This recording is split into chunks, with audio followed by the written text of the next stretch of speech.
Malaria కోసం ఇచ్చిన మందులు మింగేశారు.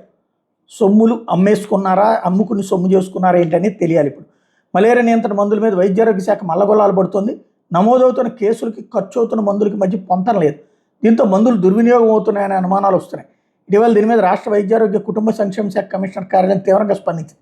మలేరియా ఇతర అంటు వ్యాధుల తీవ్రత అధికంగా ఉండే జిల్లాల వైద్యారోగ్య శాఖ యంత్రాంగానికి షోకాజు నోటీసులు ఇచ్చింది. మలేరియా నియంత్రణకి ప్రైమక్విన్, క్లోరోక్విన్, ఆర్జ్యూసినేట్ ట్యాబ్లెట్లతో కూడిన కిట్ను వినియోగిస్తారు. ఈ మందులు ఖరీదైనవి. పిహెచ్సిలో నమోదయ్యే కేసుల కన్నా ఈ కిట్ల వినియోగం ఎక్కువగా ఉంటుంది. దీంతో వాస్తవ కేసులే నమోదు చేయాలని, తీవ్రత తగ్గించి చూపించద్దంటూ వైద్యారోగ్య శాఖ కుటుంబ సంక్షేమ శాఖ నోటీసులో పేర్కొంది.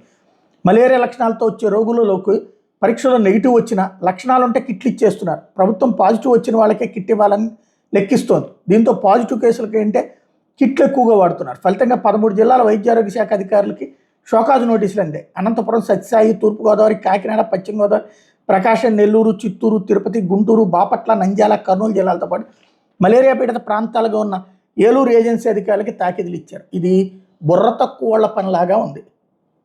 లక్షణాలు ఉన్నప్పుడు కూడా ముందే మందులు ఇచ్చేస్తే తగ్గుతుంది, వాళ్ళకి రాకుండా ఆగుతుంది. వచ్చినోడికే ఇవ్వు అంటే వాడు ఇవ్వడం మానేస్తాడు. ఆ తర్వాత రోగం పెరిగి పెద్దదవుతుంది.